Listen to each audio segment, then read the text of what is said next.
nimesema. Lazima uhitimu uwe mwalimu, lazima uhitimu uwe daktari, lazima uhitimu uwe mechanic, hata uwe umehitimu au kuwa waiter. Kwa hivyo hata hii kazi ya gavana inahitaji kuhitimu, na hilo ni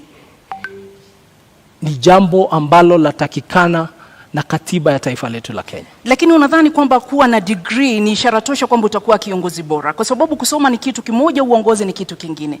Je, kuwa na degree ndio ishara kwamba utakuwa kiongozi ambaye anastahili? La hasha, ni mwanzo. Kwa sababu lazima uwe umefikisha kiwango cha usomi. Lakini jambo muhimu kuwa kiongozi ni kuwa unaelewa masuala ambayo unakuja kuyashughulikia. Na pia la pili, pia wewe uwe ni mtu ambao wapenda watu.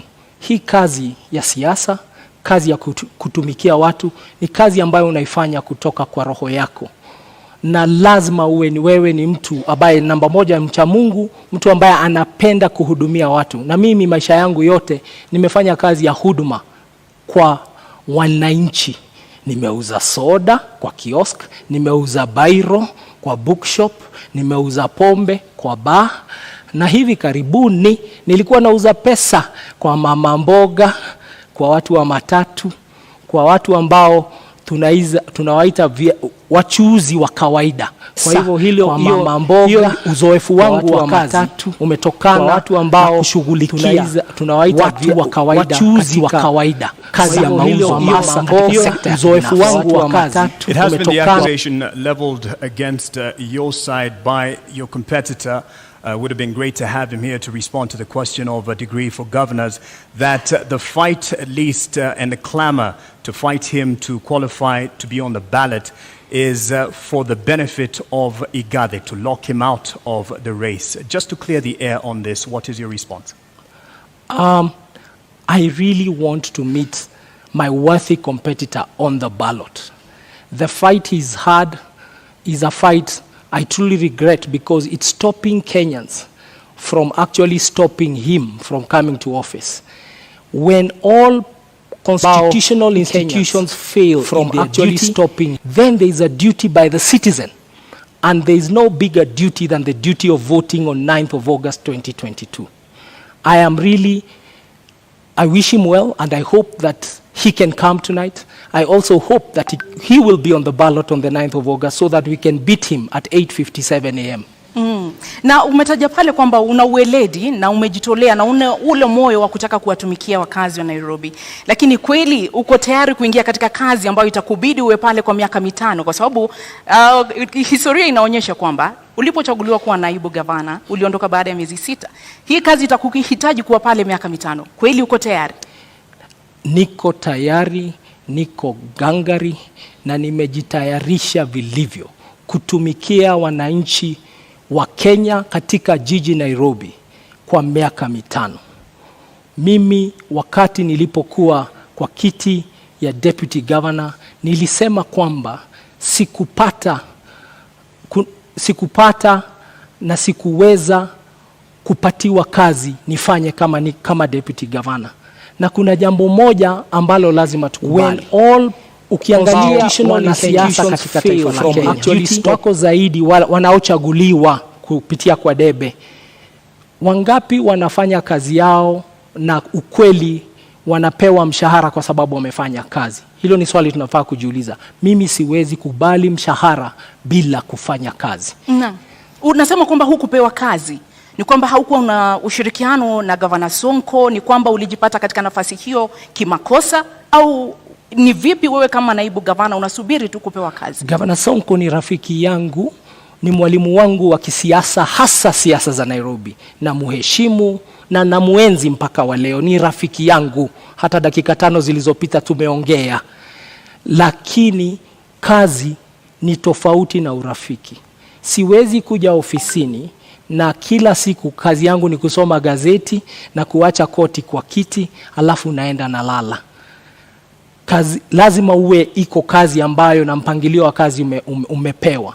Na usipopata hiyo kazi basi unaheshimu katiba. Na katiba ya Kenya inasema article 1 kwamba nguvu zote za katiba ni za mwananchi.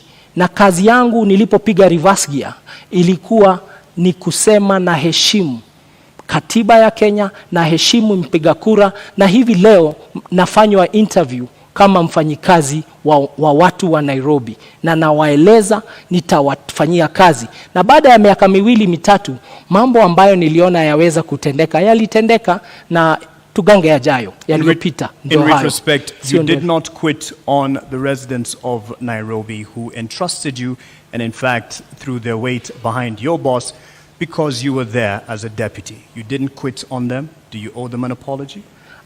I failed to earn the trust to deliver my mandate as deputy governor. I never blamed anybody. I blamed myself, and I fell on my sword. Today we see a lot of people who, rather than quit their position, continue to sit there and enjoy the trappings of power and enjoy a salary from government. They enjoy public money. I did not quit on you. If I quit on you, I would not have come to represent myself again through my party Jubilee, through Azimio la Umoja, and contest the nominations, and then win, and then be here as a candidate. I respect Kenya. In our national anthem, we always say, Kenya istahili heshima. And that is a prayer, and that's our national anthem. We put our hands on our hearts, and we say, Kenya istahili heshima. Na heshima ni kwamba, if you feel you're earning money you should not earn, especially public money, then you take a bow and you come back for a fresh mandate. Ladies and gentlemen, I've come for a fresh mandate. I seek to be governor of Nairobi. Please try me. Unadhani ulihitaji ujuzi wa kisiasa ili kuweza kustahimili mawimbi ambayo yalikukabili wakati huo? Ungekuwa na ujuzi, labda mambo yangekuwa tofauti. Siasa ni jambo la muhimu sana kuachiwa wanasiasa tu. Sisi ambao tumefanya biashara katika sekta ya kibinafsi tunaelewa, na mimi kama kazi niliyokuwa nikifanya kwa benki, nimeona wafanyabiashara wengi ambao biashara zao wamefunga sababu ya maslahi yao kukataa kuangaliwa na watu ambao hutengeneza sera, hutengeneza sheria katika bunge. Na kwa hivyo nakuja hapa na uzoefu wa private sector, na nasema tuingie sasa. Let us change kidogo, let's change the tune. Tuingie, tupindue, tulete mapinduzi, tulete ari mpya, kasi mpya, mwamko mpya, tuendelee.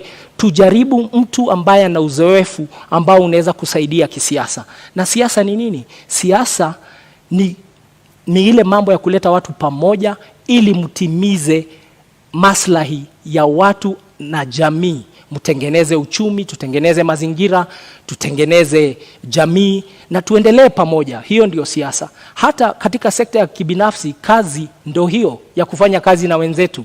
So nimekuja hapa, nimejitolea, nimeamua kwamba Nairobi hatuwezi tena tukaendelea jiji kubwa kama hili kuongozwa na uongozi ambao hauna uzoefu wa kufanya kazi. Mimi na kazi ya kuendesha jiji ni kazi ambayo inahitaji ufanye kazi na wafanyikazi ambao nimechunga.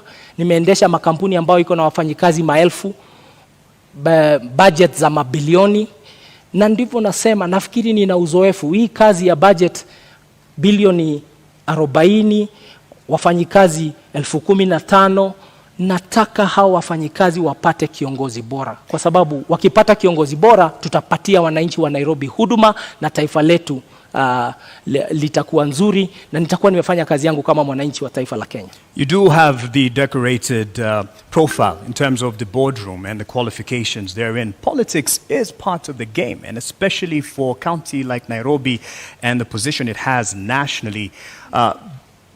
Are you confident about your political ability to make sure that you control and you keep things under control within the capital? Thank you very much for the compliment. I can tell you, even private sector, there's a lot of politics. In business, there are shareholders, there are employees, and there are customers. Shareholders invest in employees. Employees invest in customers. Customers pay the shareholders, and the cycle works like that. In politics, the shareholder is the political party. The political party then nominates candidates who come as politicians and civil servants who come as civil servants. And the work of civil servants is to then serve the public. And the public in turn keeps giving power to the right party. I am very proud to be a member of Azimio la Umoja, led by the most disciplined shareholder in politics, if I can use those words, Raila Amolo Odinga Baba. He has run the most disciplined political party. I'm very proud to be a member of his team. I'm very proud to be a member of the Nairobi team with my colleague Edwin Sifuna, with my colleague Esther Passaris, with all our MPs. I'm very proud. And because I'm joining a disciplined team, we are going to serve the public. What has been the problem of politics is we, just like in business, we have employees. In politics, what we see is that you have politicians, political parties and politicians who have come together to steal from the public. It's like a shareholder and an employee and management stealing from the customer. That's not sustainable. What I can say is, in closing, that remark is, when a customer loves you, no one will harm you. When a voter and the public loves you, no one will harm you. We are seeing it in Sri Lanka. We are seeing it in very many countries, that people are eventually, the silent majority, we have in Kenya, we have a very big silent majority. Quiet people, decent people, honest working people who go about their lives. They are really tired of the circus of usual politics, of insults, of drama, of coming late for interviews, of eligibility to a job. It just says this is what the eligibility. People are really tired. And I know that because I live amongst the people and I'm a son of this country. People just want a normal servant service person. They just want a politician or a leader who just gets the job done. And me and my partner, my deputy governor, who's an accomplished scholar, Professor Philip Kaloki, we are just here to get the job done. And we have come with a full blessing of our party, and we have fused a lot of ways: the Wiper way, the ODM way, the Jubilee way, the NAK Kenya way, the KANU way, the UPIA way, the DAP way. We have fused that, and that is the genius of this thing called Azimio la Umoja. Kenya will never be the same again because you Kenyans have decided to vote for Azimio la Umoja on 9th of August 2020. Umetaja pale kiongozi wa Azimio Raila Odinga na ukamtunukia sifa kedekede. Je, uamuzi wako wa kuingia katika kinyang'anyiro hiki ulikuwa ni uamuzi wako wa hiari, wa binafsi, au ulikuwa uamuzi wa Raila Odinga na mrengo wa Azimio la Umoja? Uamuzi wangu kuingia siasa niliufanya tarehe March mwaka 2017. Ndipo niliamua kuingia kisiasa kabisa. Na mimi nimekuwa member wa Jubilee Party kutoka wakati huo. Watu wengi wanasema nimeingia siasa hivi sasa. Nilichaguliwa na kura 869,000. Nafikiri kidogo, na 2017, wacha nimalize. Kwa sekunde chache naomba. Nilichaguliwa na kura 869,000 wakati uliopita. Na sasa nimerudi tena kusimama. Ni uamuzi wangu binafsi wa kuja kwa siasa, na nilipigania kiti, nikang'ang'ania kiti, nikashinda tikiti ya chama tawala Jubilee. So Igathe is his own man. Igathe is his own man, and he won his nomination. He canvassed for his nomination politically within the party. Right. And within the party, we also had two other candidates. The people who were running against me also did not have degrees, and I bet them. All right, on that point, I think you'll be happy with this intervention because your competitor for the governor's seat has arrived, and would like to now call in Senator Johnson Sakaja. Hey, karibu mdosi. Sasa bro, how are you? Good, how are you doing? Good, karibu sana. Good to see you. Pole. Traffic mbaya tutasort. Thank you very much. Senator Sakaja, why are you late? Well, my opponent is used to head starts, and so I wanted to give him an opportunity, and we're here. Lakini mbona umekuja kuchelewa? Nilikuwa nataka kumpa nafasi, aanze, amezoea kupatiwa nafasi ya kuanza. Na hakuna haja kuzingatia hiyo zaidi. I think we all know the head starts we're talking about, that is from government, TC, but good to see you, Polycarp. Good to see you, Sakaja. Welcome. I look forward to a good debate. Thank you. All right. What separates you from your top competitor for the governor position? Well, Polycarp Igathe is a great man. He's a friend of mine. We've been in Jubilee together. We've campaigned together. I think what separates us is the heart to work for the people. He's had a career in corporate sector. I've had a career in public service and in leadership. The problems this county has, the challenges in our city, the issues we need to deal with, need solid political leadership, and that is what I know. Naam, swala la maadili katika uongozi lina umuhimu gani katika siasa zako, katika kampeni yako, katika mchakato huu mzima wa kuwania kiti cha ugavana katika kaunti ya Nairobi? Swala za maadili ni muhimu sana, kwa sababu kiongozi sio tu yale ambayo unasema ama yale ambayo unazo kama fikra, ni yale ambayo unafanya. Integrity is extremely important, na mimi nazingatia masuala yote ya maadili. I think integrity defines who you are, and it's not about who you are in public but also who you are in private, and that's what defines a leader, because as a leader your work is to set a good example. Your work is to show the community and the society where to go to. And so, of course, integrity is not perfection. Integrity is not pontification. Integrity is not saying that you'll never make any mistake. Integrity is taking responsibility. And integrity is being able to stand up and say, yes, on this I am right, and yes, on this I am wrong. That is integrity. You speak about abiding, and part of the requirement for governor is the competence and the credentials. Yes. Do you believe that it is important for someone running for governor to have a degree? It's not just important, it's a requirement by our constitution. Do you have a degree? That's the reason I'm here. That's the reason I've been gazetted. I do have all the qualifications required to run for governor of Nairobi, and on top of a degree, beyond just the academic qualifications, I have the competence, the character, I have the will and the experience to lead this county of Nairobi. Why is it so contested? Because as I've said, the head starts being sought include that. I think, and I feel bad for my opponent, because majority, or rather the biggest part that his team has been relying on was not to have me on the ballot. I'm glad I had he said, because I've been around, I've been in this complex and listening, saying that he wants me on the ballot. I'm glad he said that, but many of his political benefactors do not want me on the ballot because they know the effect of that. I do have a degree from Team University. I presented it on the 6th of last month to the competent authority, which is the Commission for University Education. After that, it was presented to the counterpart commission in the in our neighboring country. They verified it. Many people have said that I'm trying hard to prove that I have one. Actually, it's my detractors trying hard to prove that I don't have one. Now, this issue is before the court, and the reason I sympathize is that if my opponent and his team focused on going to the people, then they would stop looking for solace in the courts. I have it. In fact, I would want to display it today to all of you to see. I don't know how you'll verify it, but the competent authorities and institutions that have to verify it have actually said it is correct. Na kwa dakika moja unusu, kwa sababu sasa hivi tutaanza kuzingatia muda kulingana na sheria na masharti ambayo tuliweka awali.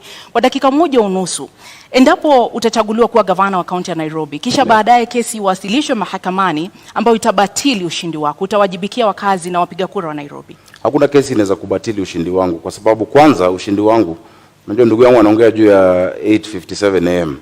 Ushindi wangu utadhihirika, utaonekana. Nafikiri vile mmetutawanyisha kutoka wale wengine ilikuwa kwa sababu ya utafiti ambao umefanywa, na utafiti umeonyesha kwamba niko mbele zaidi. Mambo ambayo yako kotini yataisha kwa sababu tunajua ukweli ambao uko. Hakuna tashwishi hapo. Na zaidi ya hiyo, kwa sababu kumekuwa na hiyo unajua kizungumkuti ambayo imeongozwa na serikali, and I have said it previously, who has been driving this and how it's been driven. I think by the time we're going for re-election, we'll make sure that there's even more to be able to show on that. So that is not an issue of concern. What is of concern to us, and what is of concern to anybody worth his salt as a leader in this city, is the plight of the millions of Nairobians who are suffering the lack of dignity and the lack of order in our city. And that is where our focus must be. So I do not expect any challenges beyond that, because what is out there is political propaganda. If you look at the lengths that the state has gone to try and stop my candidature, if you look at the resources deployed, including diplomats and the ambassador, etc., intimidation of institutions, revoking and revoking, etc., then you know that there's something there. And I think nothing of that source will stand the test of time. Are you saying that those who are backing this fight for your contestation for the position of governor are behind your competitor? Yes. What do you say about that? You have an opportunity to respond. Our worthy competitors have pitched themselves as victims, and the entire platform is victimhood. That they are victims of the weather, they are victims of the law, they are victims of what they call the system. But facts are facts, and the truth is the truth.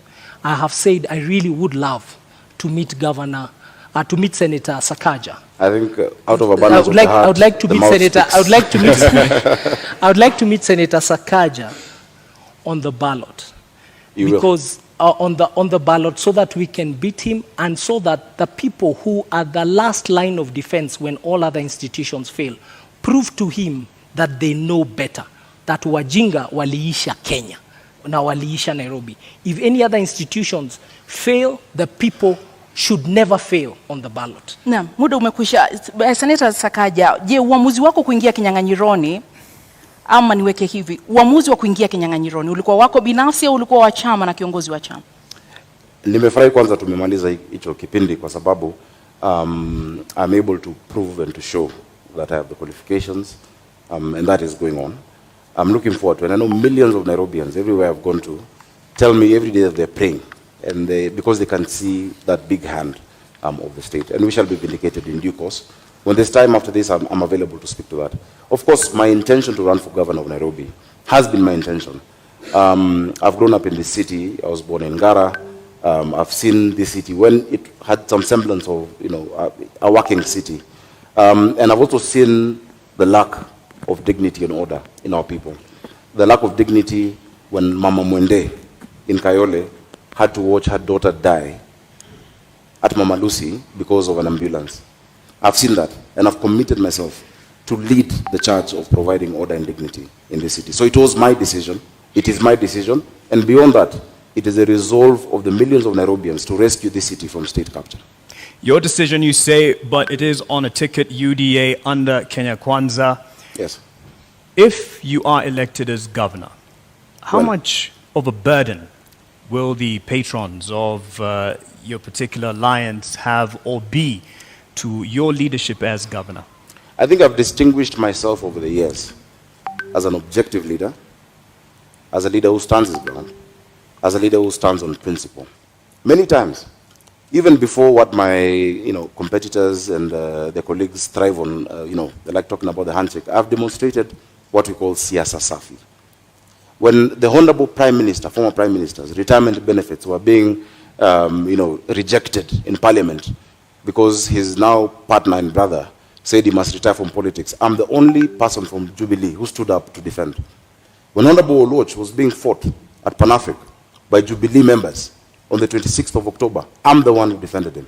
When Babu Owino was thrown into a cell and Raila Odinga and Wetangula could not remove him, I went, despite there not being any agreement before the handshake. I believe in siasa safi.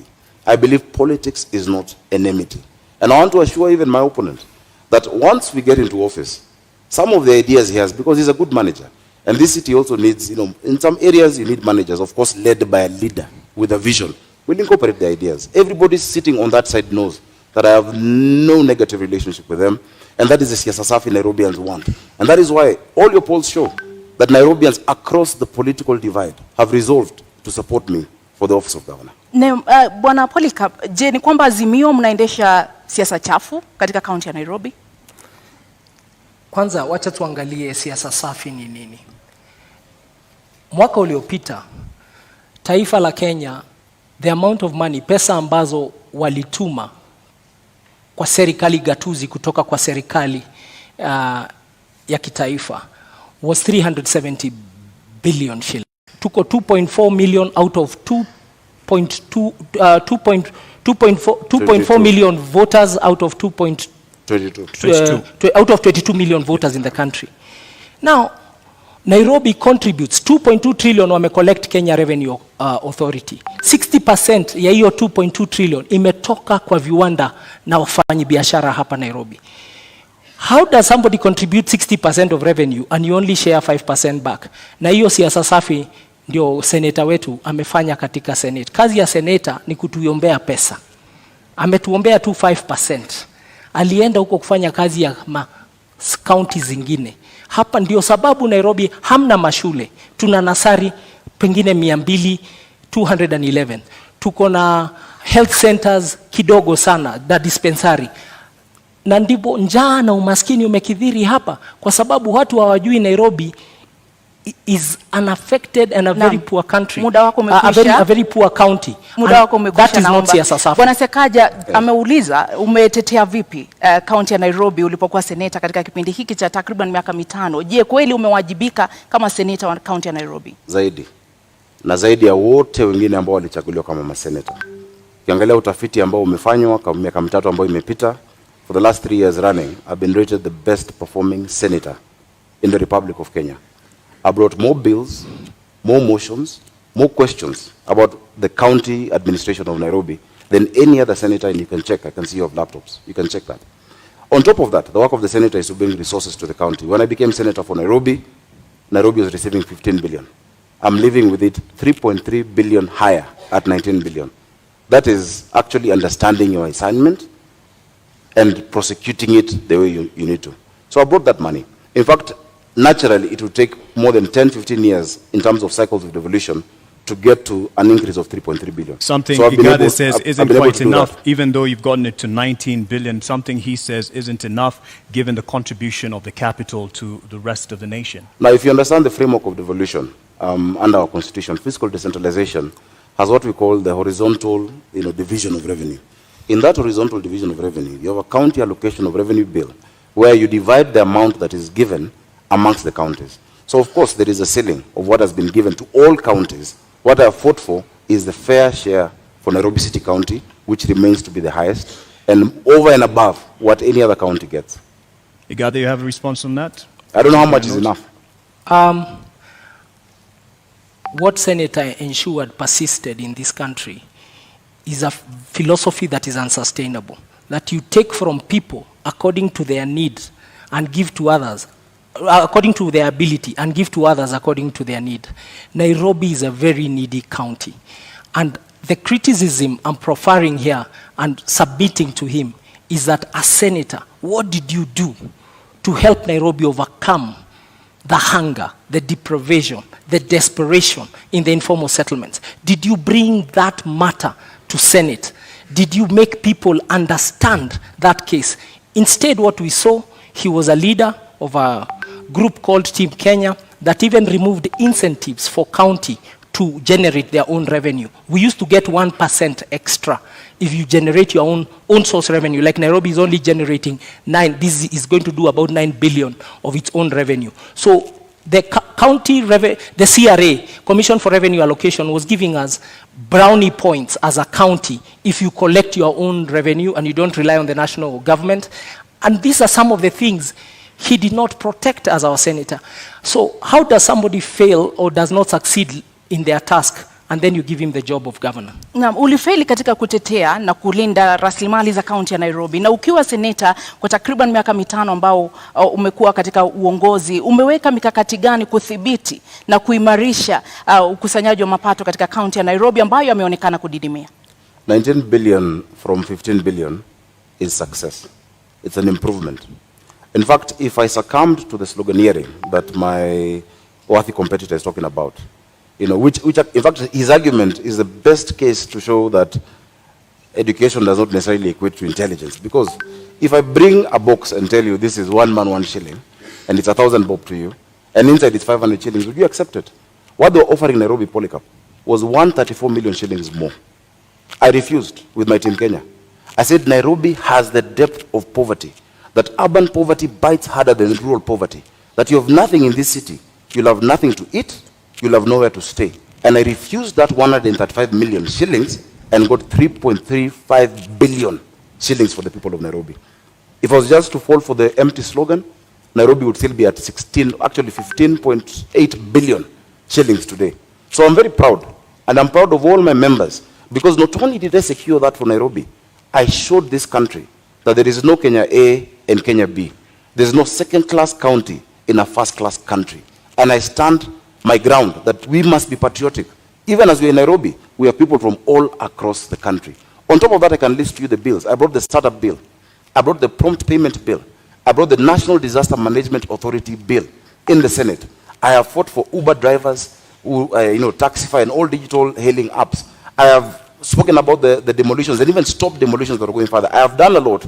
In fact, if you gave me maybe an hour or so to just list the things I've done in the Senate, and I hope the next Senate of Nairobi will be able to fill in those big shoes, that response, because it is work that we've done. Let's push on with that aspect then on. You talk about not having enough funds allocated to Nairobi given its place in the nation.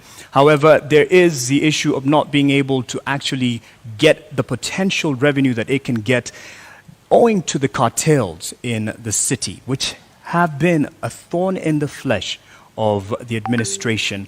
But it can be argued also fostered by the leadership. What will you do to get rid or deal with the cartels? Igade, you have a minute and a half. Thank you very much for that question. Nairobi collects, for sure, way above 200 million shillings every day. But what ends up in Nairobi coffers is around and about roughly 40 million a day. So over 160 million shillings is lost every day. That's the fact. We've had a senator whose work is also oversight. And Senator Sakaja, you had a chance to be seen in this country oversighting the county of Nairobi. When push came to shove and the impeachment question came to the floor of Senate, it's up to Kenyans to see how you voted. Not only did you did not even take a decision, you abstained. You walked away from the conversation. We have not seen you. Nairobi County employees, in fact, we have to apologize to them. They do unbelievable. Their salaries are delayed. Their remittances are delayed. The Auditor General's report about Nairobi City County is that Nairobi City County has a debt of over 80 billion now. That is what it has been given an adverse opinion. But have we ever heard once our senator speak about it? And that's why I'm saying the oversight role he did not do very well, and he actually did not succeed in that oversight role. But the cartels we will deal with, because we have the numbers and we know who they are, and you have seen them even in the campaign season trying to fight and hide behind certain things. Una muda wa dakika moja unusu kujibu. I'm actually quite tickled that Polycarp Igade can talk about push coming to shove and me not making a decision. Before even push came to shove, in like 4 or 5 months, Polycarp Igade quit on the people of Nairobi. In fact, that should have come in the question of integrity. Because when you talk about public trust, chapter 6, at the expense of private convenience, that is the question that we must answer. It did come up before you, right? The question on impeachment. Governor Sonko would not be facing an impeachment if you're stuck in office.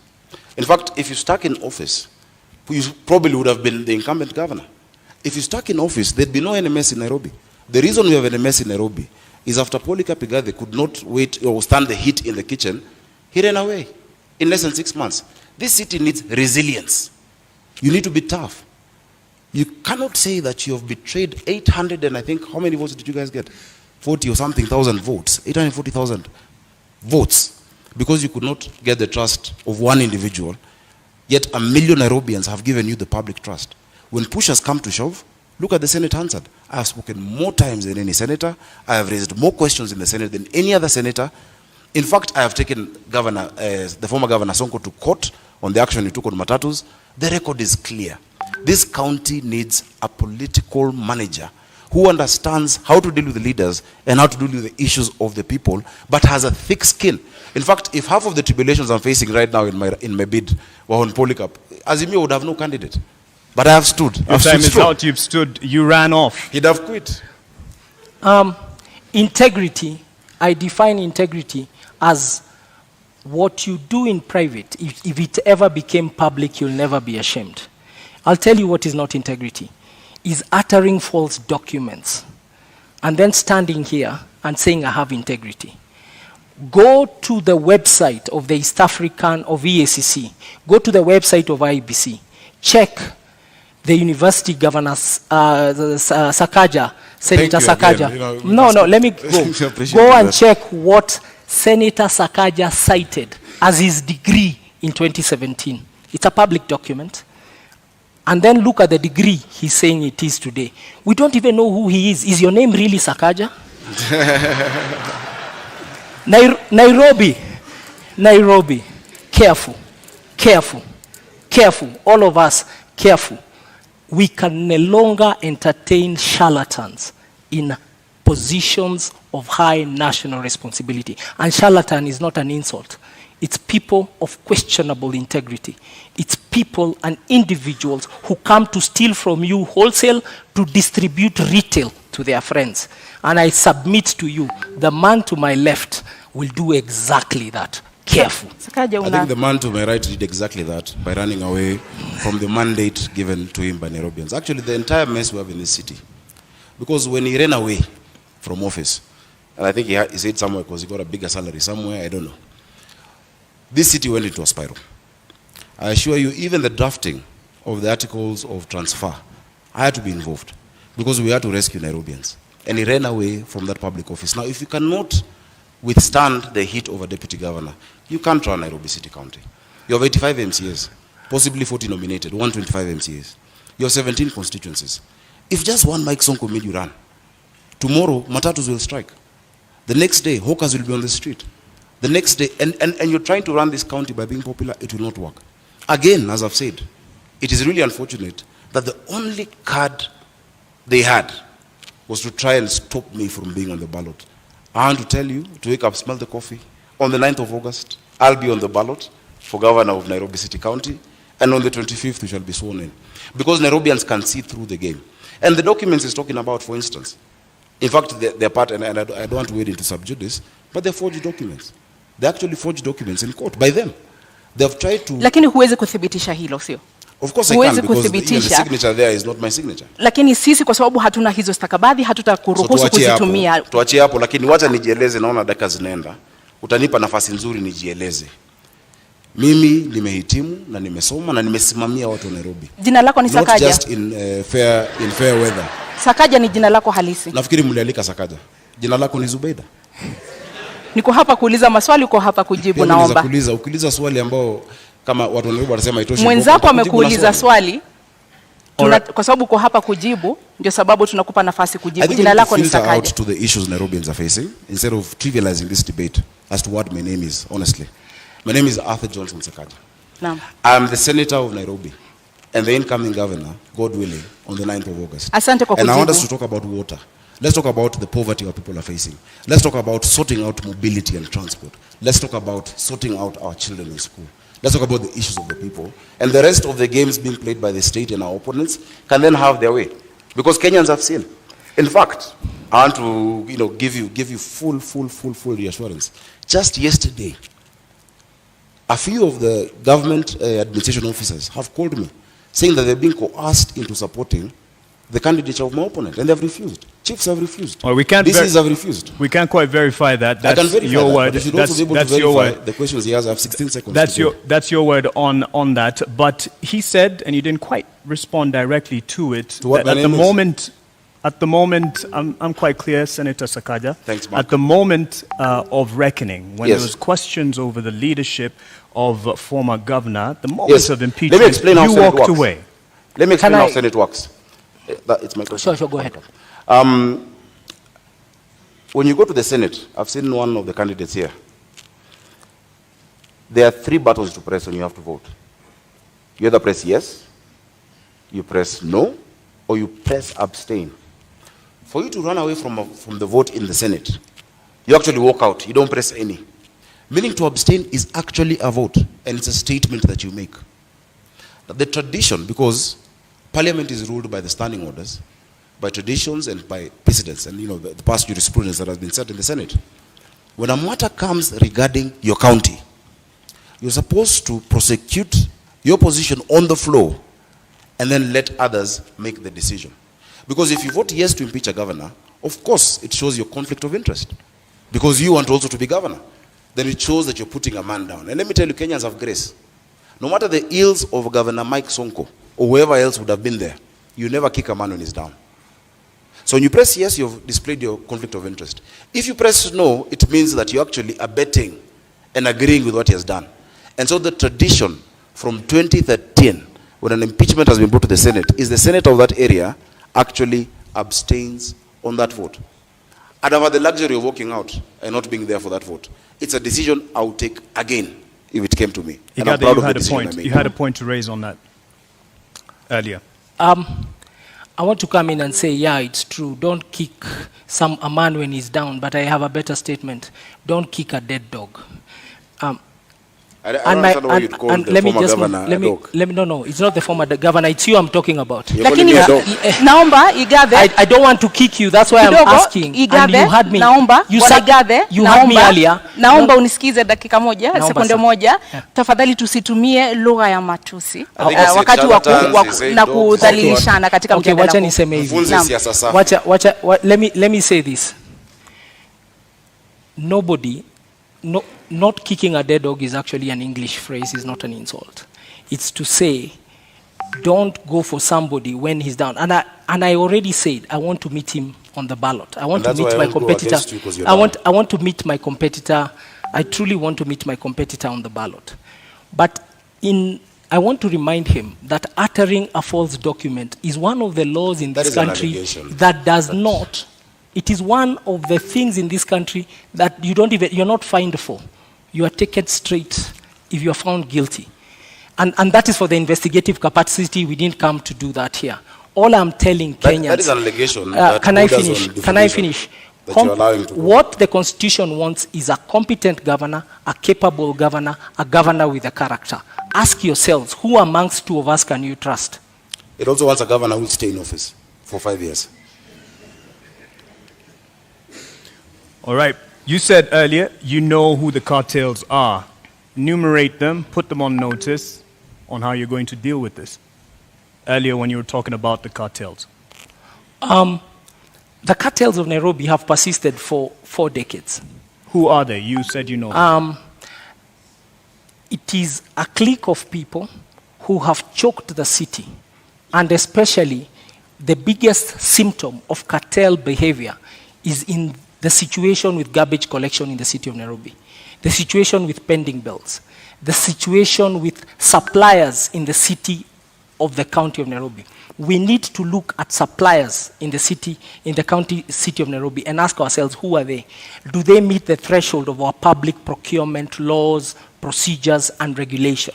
And I want to ask Kenyans to read Auditor General Nancy Gathungu's reports to really see what I'm talking about.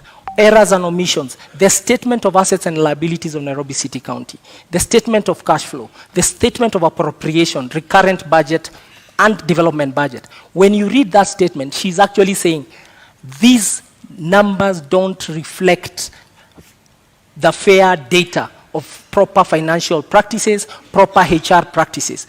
And that is where you see the name of the cartels. And only a president who is running on an anti-corruption platform like Raila Amolo Odinga can tackle this issue. And people who have been stood up to scrutiny.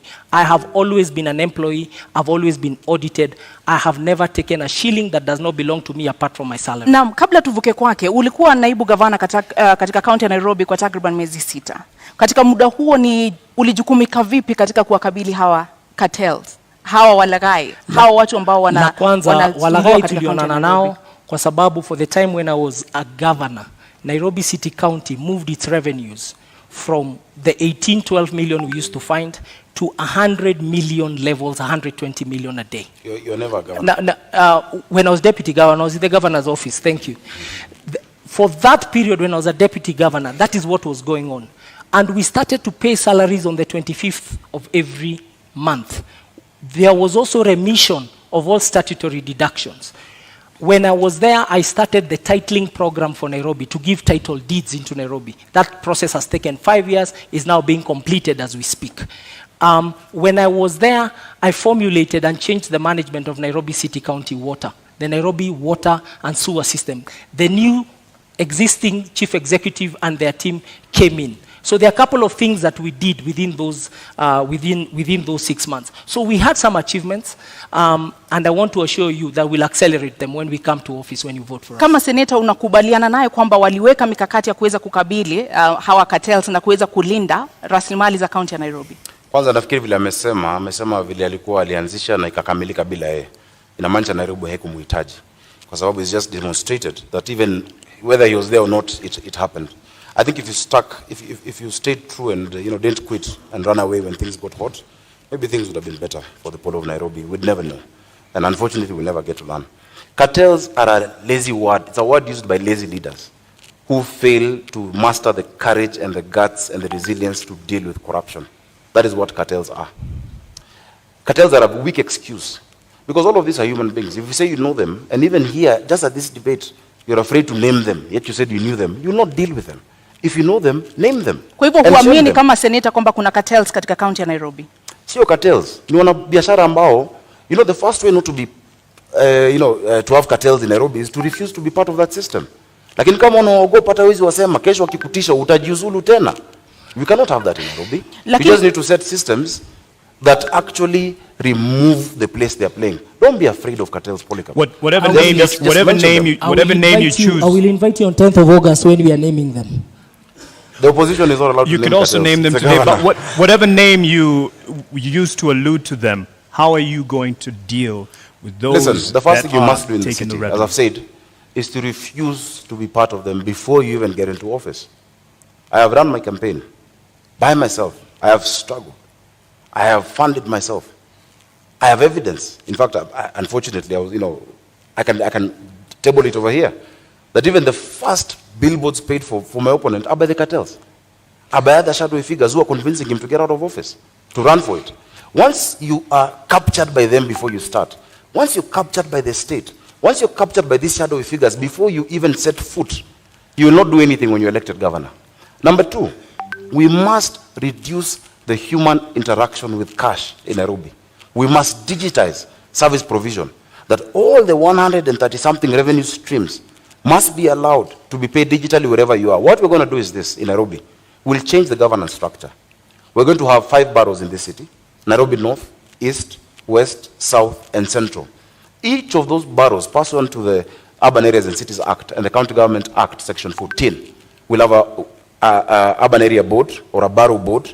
And that borough, there will be an assistant city manager who will report to my deputy governor, Mushiri Njoroge, who we have agreed is not going to quit. They will report to Mushiri Njoroge, and Njoroge Mushiri is going to be the chief city manager. Now, once you localize them to an area, that these few sub-counties, these are how we'll deal with garbage, these are how we'll deal with water, these are how we'll deal with education and all those issues, then you reduce the capacity of that corruption. Bwana Igathe, unakubali muda wako umekwisha, samahani seneta. Bwana Igathe, unakubali kwamba mapendekezo anayotoa ndio yataweza kukabili wale ambao unawaona kama cartels katika kaunti ya Nairobi? Samahani, muda wako umekwisha seneta. Naomba muda wako umekwisha, tumpe nafasi aweze kujibu. Mambo ya Nairobi ni mazito. Tafadhali baada ya kuzungumze utuongezee dakika. Shida za Nairobi hawezi taja na dakika moja. Kama mnataka watu wa Nairobi wasikie vizuri, kwa heshima kubwa tumsikize, kisha utapewa muda zaidi. Utapewa muda. Wao wanataka majibu. Senator Sakaja, with all due respect, you did come late. And in keeping time, there are rules that we announced at the beginning of this debate.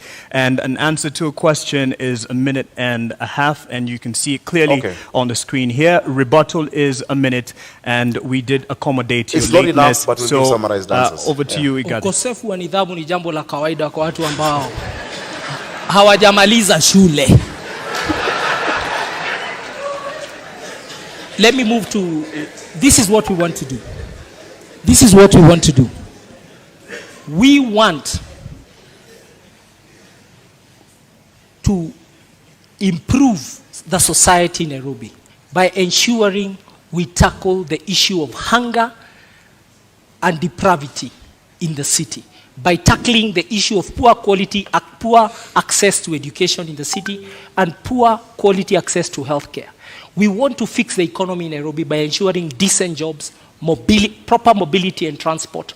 We are going to form what I'm calling the Nairobi Go portal.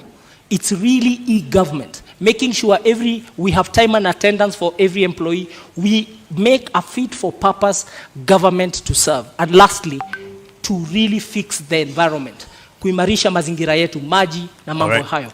Your time is up on that, but there was something he brought up, and he said even he claims to be funding his own campaigns, and says you're under state capture and you have a right to respond to this. A minute for that in terms of those who are funding your campaign. My campaign is funded by myself and my friends, and I would like him, because he has said so, to provide that evidence before the morning. That is a liar. Those are lies told by a lying liar. I'll be glad to do that. Please, you say you have some evidence to this effect. Of course, we have receipts of billboards and of, different meetings of chiefs, meetings of DCCs, them being cajoled. You cannot force individuals, DCCs, assistant chiefs, and many of them, represented here, know the meetings at St. George's Primary School, where they're being asked to support those candidates. We know all of that. It is obvious. But if you'd like me to table that, I'll be glad to table it before the country. I will in equal measure table all the false documents Senator Sakaja has cited to the Republic of Kenya and to constitutional institutions tomorrow morning on my Twitter. All right, tomorrow morning there's a lot of news to look forward to, and do you agree? And then you will know what we are facing. Because the contest on 9th of August is a simple contest. It's a contest in this country. It's a census, actually. It's not an election. How many Kenyans believe in competence, character, capability, honesty, unity, moving forward? And how many believe in lies and all the other bad things we don't want and don't value as a society? That's the contest. We've moved into the governorship domain of this conversation, and we just like to cover more issues here. And there was a mention of Nairobi Metropolitan Services, NMS. First of all, do you agree with it having been brought in as an intervention? And in your view, was it because of a failed leadership? No, I celebrate the Nairobi Metropolitan Services, the NMS and General Badi and his team have done a wonderful job. And it was a creature of the law. We saw how it was formed, and because it's a creature of the law, it extinguishes naturally by law in November of this year. Look at what they have done. They have sunk 193 boreholes in the metropolitan area. 144 of those boreholes has been in our informal settlement. That has truly helped us fight COVID-19. The Metropolitan Authority has further worked on pedestrianizing the central business district, which is something we must do in this city. Make sure that non-motorized transport, we democratize transport, that the most important transporter is not the private car, but the pedestrian, the cyclist. They have done it, and we are now walking better. They've really tried to improve the environment, and they are it is part of the military to do civilian duty, and they came and answered the call of duty, and we truly celebrate what they have been able to achieve. And we are reverting back to a civil authority. As we speak, I believe General Badi is in transition, waiting for the election and then for the next people to take over office. He should not be vilified. And he really worked, and he's been able to deliver. It's been a band-aid to the city of Nairobi. Labda kwa sekunde 30, iwapo utapewa nafasi ama ungepewa nafasi, ungetaka NMS iendelee kuhudumu katika kaunti ya Nairobi? NMS siwezi pata hiyo nafasi kwa sababu sheria inasema NMS muda wao utakuisha Novemba mwaka huu. Lakini ungepata na this gift to given to our people, that every Kenyan, wherever they are, has a right to self-determine. I wrote about this in 2010 with the International Commission of Jurists, physical decentralization and devolution in this country. That lady in Mutwini deserves a county government and a governor she can hold to account, and who can listen to and who she can vote for. So you can't come praise the consequence of you absconding duty, of you, leaving office. Because if Polycarp did not run away from Nairobians, Governor Mike Sonko would have acted differently. Governor Mike Sonko acted as he did because he knew no one would impeach him, because no one wanted a by-election in Nairobi. Yet having no deputy, and that's why he'd bring Miguna's name, whoever's name, he knew he was untouchable. So it is a consequence of him. And then again, understand the law. Those women who cried when their children were being smashed in Kariobangi and in Mukuru do not agree with you about NMS. Just a few people who've seen pavements and Kabro who like it and who cheer. And we know whose interests you're protecting here. Polycarp. Una muda kumjibu. I think we should not dwell. The history is the history. No, no. But we should learn from history. What the citizens of Nairobi want is, what are we going to do for them? And I'm being really clear that we are going to fix the financing model of the city. We're going to have a city that is well funded. And with those funds, with my deputy, Professor Kaloki, a distinguished public servant and politician, we want in Kiswahili kusema tutastawisha jamii, tutaboresha uchumi na tutaimarisha mazingira hapa Nairobi. Mambo matatu makubwa ambayo tutayatenda. Na tunataka kuwaeleza watu wote Nairobi kwamba manifesto yetu iko kwa magazeti yote siku ya Wednesday, kesho, day after. In this week, muisome the abridged version muone the pledges we are making to you, because in 3 seconds we are not able to extrapolate those pledges, but I want to assure you Nairobi will be something of your dreams. No. It will be a city of your vision. It will be truly a global hub in Africa for everybody. Senator Sakaja, I believe you do agree that Nairobi is in deep debt and there's wasteful use of funds. What are the factors behind this? How will you fix it? Again, I must say, Nairobi is in a dire situation that needs proper planning and proper political management. A lot of these issues are relational.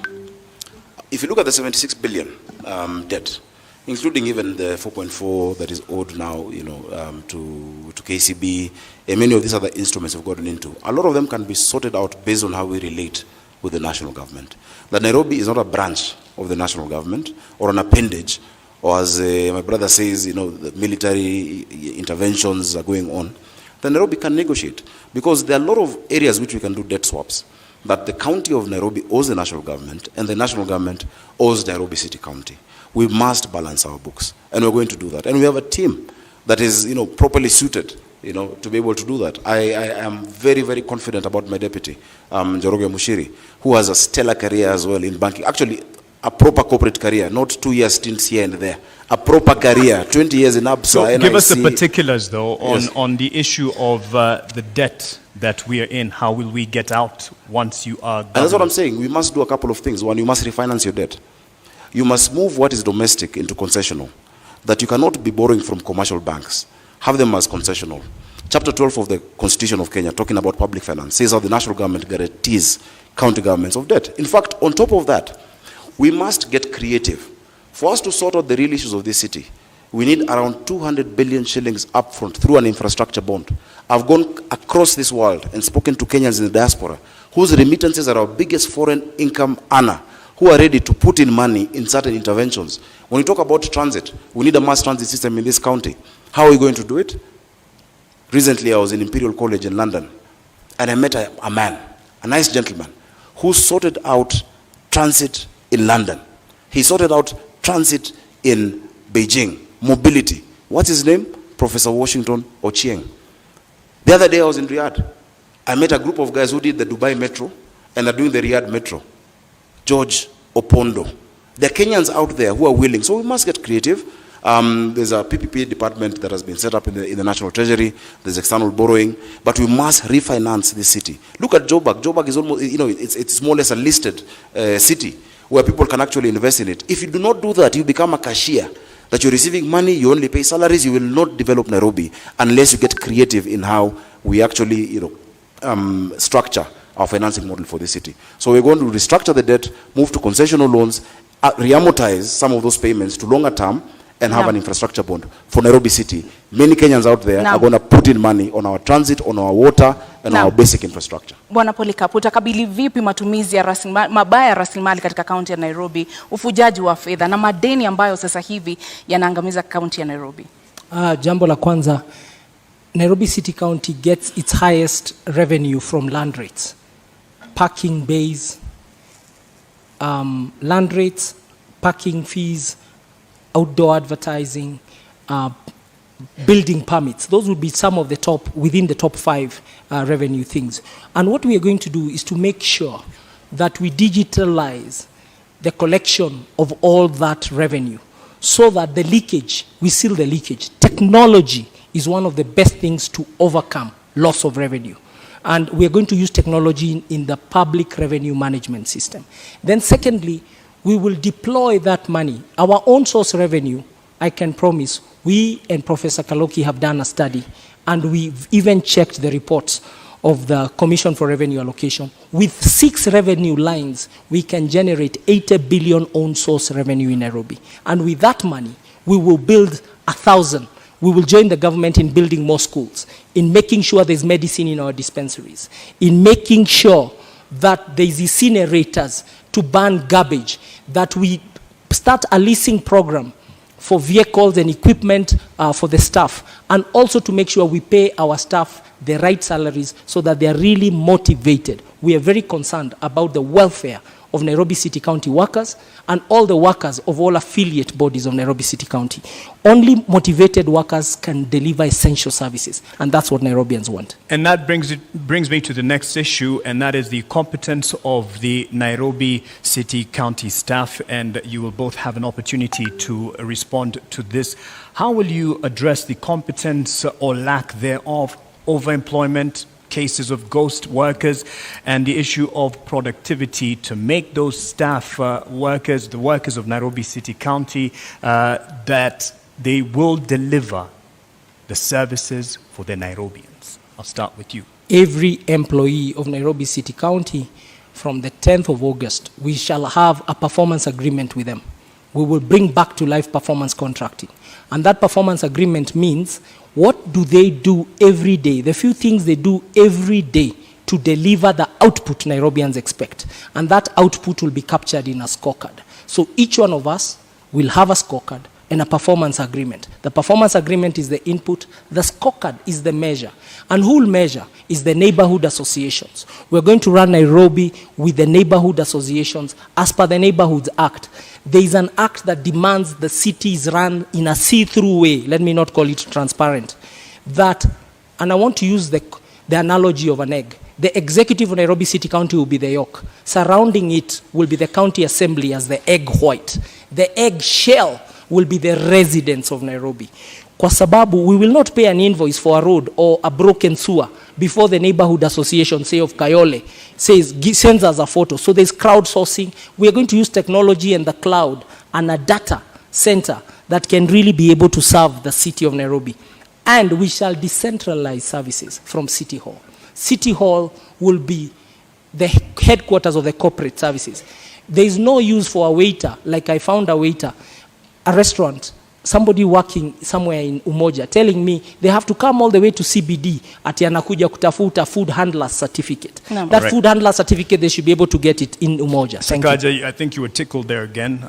Was a point to mention the cloud issue, but how will you address the staffing for Nairobi County? Unajua mavijana wa Nairobi wakisikia vile amesema hiyo story ya mayai, atasema anatubeba kimayai. Many of those ideas, really, you know, this is not equity, yeah? This is not corporate.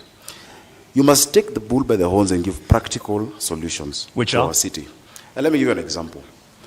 You're talking about, you know, one of the highest revenue streams, you know, being rates. Have you talked to us about the rate classification of those rates? Why is it that people in Githogoro are paying the same rate as people in Runda, which is just, you know, a doorstep away, yet they have Mabati structures and these ones have 5-star houses? You know, let's be practical, because that is what Nairobians want to be able to hear. Now, the sectional properties bill that was passed in Parliament recently prevents an opportunity. I've heard him saying he's done a study with Professor Kaloki.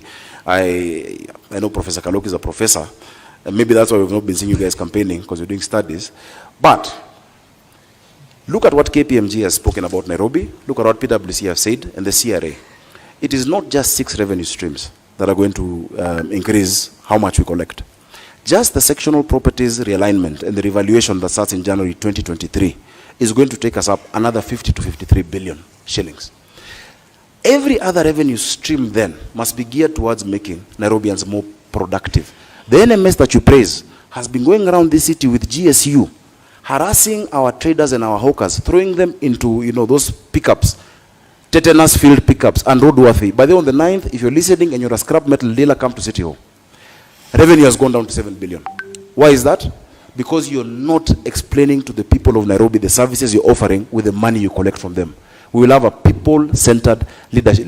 cloud is a tool. Na muda umekwisha. Your focus must be on the people you're serving. You can't be. Muda umekwisha bwana seneta, lakini umekuwa seneta wa kaunti ya Nairobi. Ndiyo. Umewajibika vipi katika kuona kwamba pesa za kaunti ya Nairobi zinatumika namna inavyostahili, hakuna wizi, hakuna watu wasiofanya kazi ambao wanalipwa? Umekuwa seneta, wewe ndiye macho ya kaunti ya Nairobi. Zubeda, nadhani kabla kuja hapa mlifanya utafiti. Umewajibika vipi seneta katika kuhakikisha kwamba pesa za kaunti ya Nairobi zimetumika vyema? My time is counting while you're talking.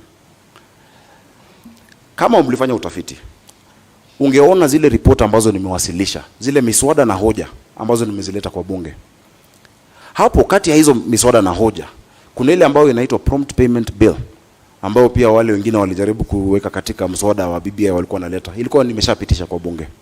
Ukiangalia yale unajua zile report ambazo nimewasilisha kwa bunge, zinazungumza itakuwa ni njia gani tatumia, mbinu gani, form itakuwa vipi kwa kisha ule jamaa. There's a guy who works just across over here in Cultivar. He's called Fred. He's one of the procurement people. Akona wines and spirits Buruburu. Anasema kwamba wakati akiwa job anasikia hawa watu wa NMS na GSU wamekuja, in their WhatsApp group they tell each other that hawa watu wamekam. Kuna wimbo wanasemanga walikam na kinini, vijana wa Nairobi wanajua. Wamekam na Subaru. Na wakikuja hapo they tell each other in the WhatsApp group, they close all the shops. That's why this military you're praising has not collected 7 billion this year. Let's take power back to the people. And he tried to define this election. It's not about liars and who don't lie. It's about a state project and a people's governor. Speaking about people's governor, power to the people, let's give some power to the people who weighed in on this debate. We had asked some questions from Nairobians, and I believe we're ready to sample them right now.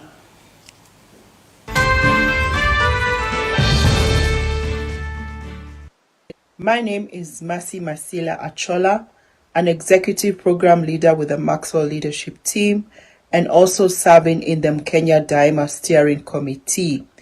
My question to the Nairobi gubernatorial candidates is, if elected to office, could you share with the residents of Nairobi what can we expect from you in your first 100 days in office?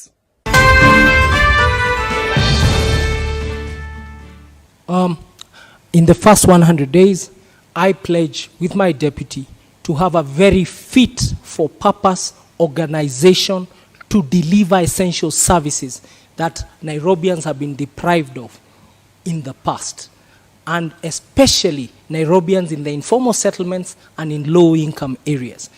And therefore, there'll be Executive Order number 1 that establishes a good government, a coherent government, and a government where the deputy governor has clear responsibilities, a government where the governor himself has clear responsibilities, and where we work as partners, him playing to his strengths and me playing to my strengths, but a proper cabinet. Also, we promise you a proper cabinet that is fit for purpose, and the purpose is essential service delivery.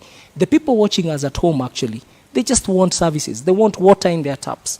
They want garbage collected. They want storm drains covered. They want pedestrian walks repaired. They want markets made. They don't want to continue selling on the roadsides. They want their bills on time, and they want to be treated with honor, and they want to be treated like citizens of Kenya, and they want to be enabled to do their businesses. So the first 100 days is about reconstructing the organization called Nairobi City County, because it does not exist, and we have a lot of demotivated employees. Make sure that we convince them, they start to see their salaries are paid, they are well taken care of, career development is sorted. Thank you. Thank you. I want to thank the lady from Maxwell for that question. Maxwell Leadership Institute on Valley Road is an extremely important, pillar in mentoring many of our young people. I've actually taught many programs of leadership there, and I've been a participant in that. I think when she asked 100 days, maybe what she wanted to hear from me, Polycarp, was just to say, I will not quit first, as the beginning. Thanks for answering for me. Go ahead. Please keep reminding people. People are afraid in a mess. GSU. But secondly, I want to say this. In the first 100 days, I've said that you will not sort out Nairobi using quick fixes. The issues of this city don't need 100, and I'm not seeking 100-day term. It's not quick fixes or bandage solutions that will sort it out. We have a 10-year vision and a 5-year vision with milestones. But in the first 100 days, what we're going to do, number one, is to implement the Urban Areas and Cities Act together with Section 14 of the County Government Act to create the 5 boroughs that I'm talking about in Nairobi. That if the person in charge of garbage in Kayole does not need to think about Westlands. The person in charge of a road in Langata should have nothing to do with Roysambu or Marurui. Because that lack of accountability, when you ask them, okay, mbona hapa kuna takataka, pole boss kulikuwa na sijui crisis in Mukuru. So we'll set up the governance structure that will deliver to Nairobians. That is the first task. And that includes the county assembly. The second thing that we're going to do is to implement the standing orders that we've actually been working on, even as I've been in the Senate, proper standing orders for the inspectorate. We cannot have people criminalizing business, chasing our hawkers, throwing sticks at them. They must have proper, like any discipline force, standing orders. And finally, we'll implement the one business permit. You can't have businesses with 10 licenses. Today there is fire, tomorrow there is war. It will be one license. Right. And I will pay every other entity that needs to be paid from that one license that you pay in Nairobi. Bwana Polika, mmekuwa mkizungumza kuhusu tatizo la maji taka katika kaunti ya Nairobi. Awali ulitaja kuhusu cartels. Je, unaamini kwamba ubinafsishaji wa huduma hizi katika kaunti ya Nairobi utasaidia katika kusuluhisha baadhi ya matatizo ambayo yamekuwepo kuhusu usimamizi wa huduma hizi? Huduma za maji zimekuwa ni tatizo kubwa. Juzi nimetembea kule Ruai na muliona picha. Sikujua kuna mahali Nairobi watu beba maji bado na punda. Pia, so you learn every day. Now, if you go to Ruai, the problem is a problem of way leaves, which the senator perhaps was even ignored in Senate. There is a way leave issue between Kiambu and Nairobi. Because today we are consuming 500,000 cubic meters of water every day in Nairobi. But that's really the level of production of water from our water sources, Dakaine, Roiro Dam.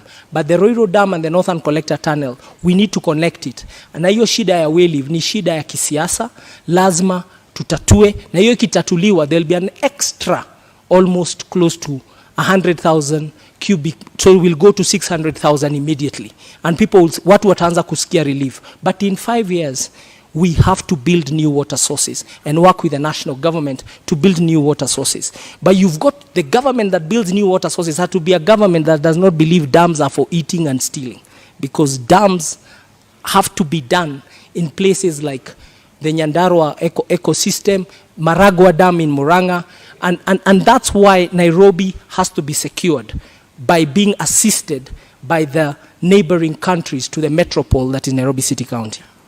Senator Sakaja, the taps in many homes and other businesses are running dry, but their water bowsers full to the brim and coming at a premium. How will you sort this? First, again, it's really nice that we're at a university because I need to school my friend about water. There are many things you've said that are completely false. Number one, the quantity that we consume is not that 525,000 that you're speaking about. Nairobi has 4 water sources. The first water source is Kikuyu Springs, just after Kikuyu campus. That was set up in 1907. After that, we developed Ruiru Dam in 1936. It provides 4%. Kikuyu Springs provides only 1%, which is 4,000 cubic meters of water. The third one is Sasumwa in Njambini. Sasumwa produces 11% of our water requirement in Nairobi, comes through Kabete treatment plant, then comes down this way.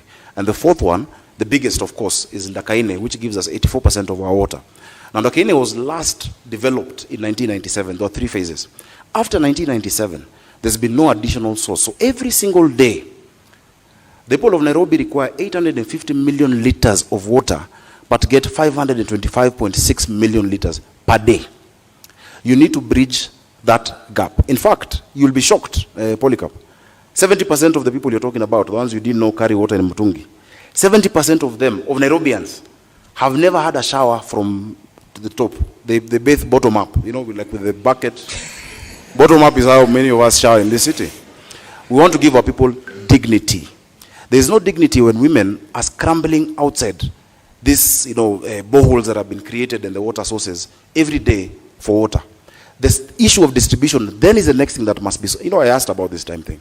Because I've just So he spoken had about the the same- quantity. he had So the same when we time. finish Northern Collector, December 2023, under our administration, I don't like saying our administration, we'll move into Northern Collector 2. One will sort out 85% of the water need, and then, 65%, and then Northern Collector 2 will give us 85%. Now, the second most important You're issue, if you allow overflowing me on your quickly, time. Let's in 10 seconds, give it's him extremely an important to opportunity. Nairobians. Let's give him an opportunity. Just keep time. The challenge of water, the debate in Nairobi is not about what needs to be done and how. There is consensus that we are short of sources of water.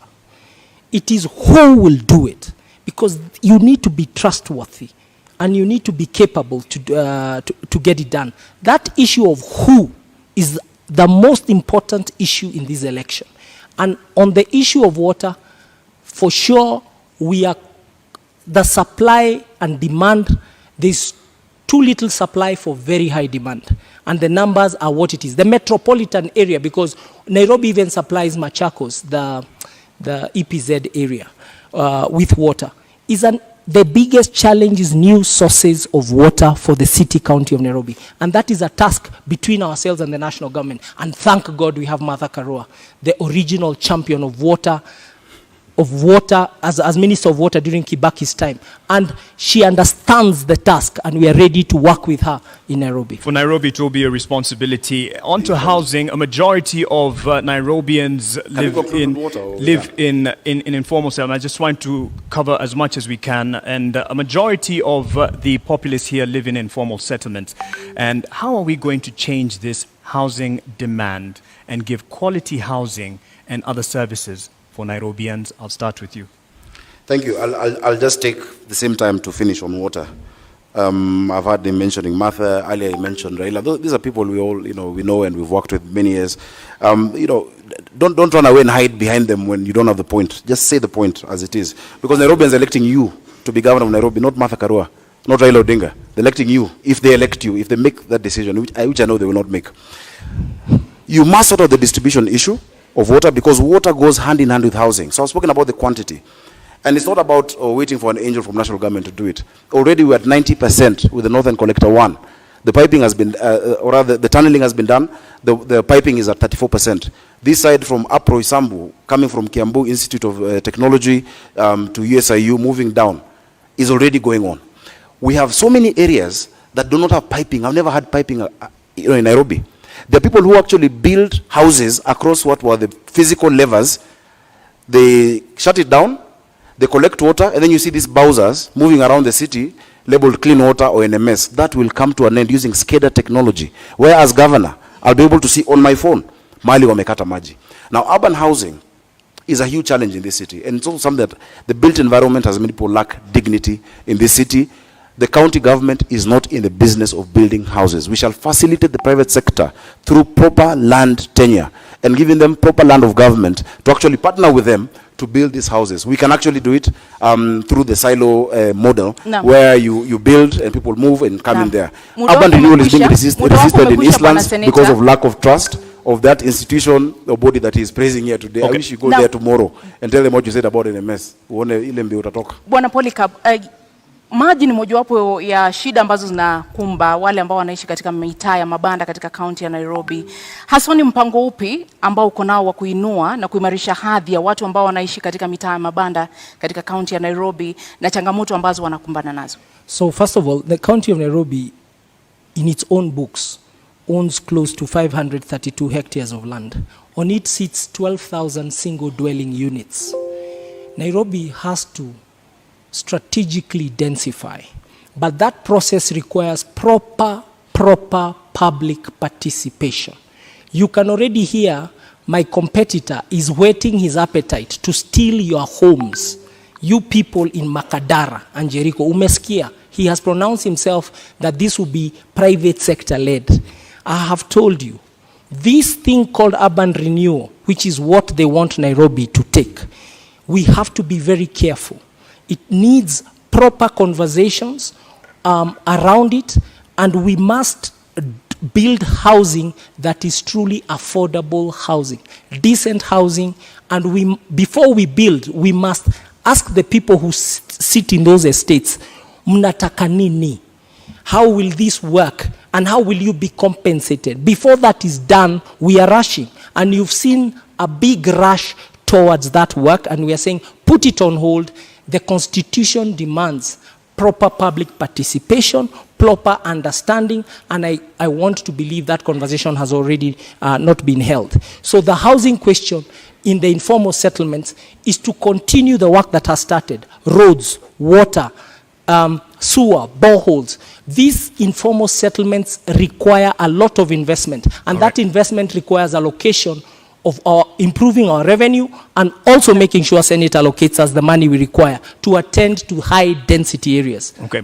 A rebuttal in terms of what he said on your housing urban development plan there, an opportunity. There are people waiting in the wings to come and steal your houses, and you've heard the private sector. He has the opportunity. You're in his time. You have an opportunity. I don't know who represents the private sector here on this stage, if you look clearly.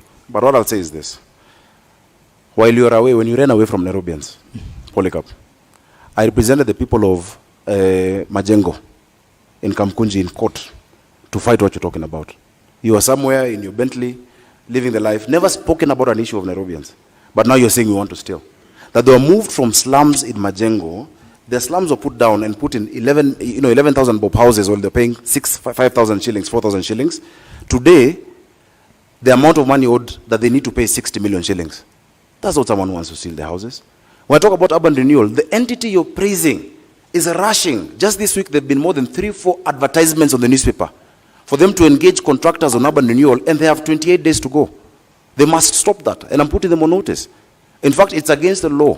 An entity whose time has ended cannot engage in 10, 15-year contracts today. He doesn't have the guts to talk against NMS, and he will not. But they must not do that, because the people that you're talking about, I have represented for 5 years. NMS is not an enemy of Nairobi. I have not ran away from them, and they are saying they believe urban renewal must be done. They don't trust those people who are doing it. And you say it's an issue of trust? It's not about who's going to do it. The first thing, basic thing that they want is to know that that person will be there to do it for 5 years and will not run away. First deliver on that. Unfortunately, it's time out for us in terms of this debate. There's a lot to cover. I believe both of you gentlemen have spoken and have alluded to the fact that you have the manifestos will be open to the public, Nairobians to be specific, to peruse and digest. And that is where we will end it at this opportunity. I believe even the time for closing remarks are not there. If we probably managed the time a bit better in the beginning, it would have ended up even better in terms of coverage of the discussion. Asanteni sana kwa kuja. Thank you very much. Thank you very much for having us. Naam, wasemapo wahenga kilicho na mwanzo lazima kiwe na mwisho. Hii sasa ndio tamati ya mjadala baina ya wanaomezea mate kiti cha ugavana katika kaunti ya Nairobi. Indeed, our appreciation to the candidates, Polycarp Igathe and Johnson Sakaja, and to you, the audience that turned up here and out there watching on television and from around the world, of course, online. Thank you all. My name is Mark Masai from NTV. Nami naitwa Zubeida Kome na kutakia usiku mwema. Zubeida Kome kutoka KTN News.